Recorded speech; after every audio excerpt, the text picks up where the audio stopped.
A breaking news update we're following this afternoon on your news leader at 4. 4 people found dead after a baby girl was found abandoned at a house in Dyer County.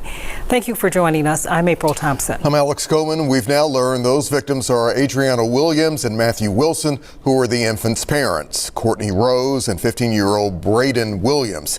After the baby was discovered, law enforcement identified them early in their investigation, saying they wanted to speak to them, but the 4 were discovered hours later, about 40 minutes away in Lake County. WRAG Shay Arthur is live tonight off Old Highway 20, where that little girl was initially dropped off near Dyersburg. And Shay, we know you've done a lot of digging into this case today, talking to people there in the community. What have you learned?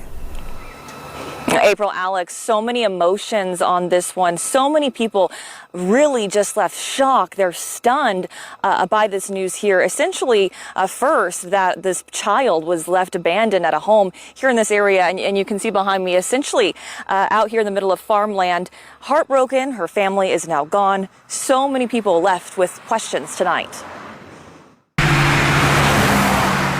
Tonight, there's a community hoping for answers. What led to a little girl being dropped off outside of a stranger's home? Then 4 people, 2 of them identified as her parents, being discovered dead hours later. They're devastated. So we're just thankful that the baby was spared. Grateful for that. Amy Anderson is a family friend. She knew the victims, Adriana Williams, her partner Matthew Wilson, Adriana's mother, Courtney Rose, and Rose's son, 15-year-old Braden Williams.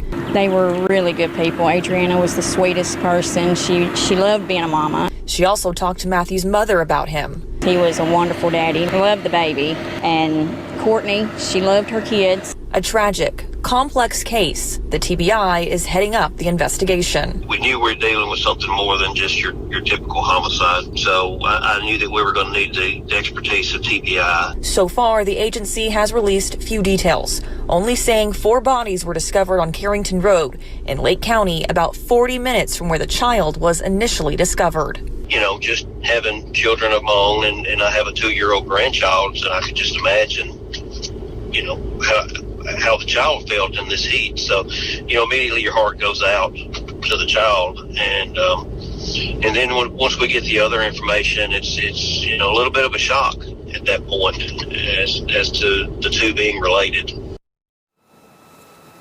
Yeah, I mean, such a tragedy here. And Alex, April, again, I talked about very few details being released. The district attorney not telling me how those victims died or exactly how they were located. But he did want to make one thing clear. He said this was not a random act. He did say it was an isolated incident. For your news leader reporting live in Dyer County tonight, Shay Arthur, WRAG News Channel 3. A lot of questions. Thank you, Shay.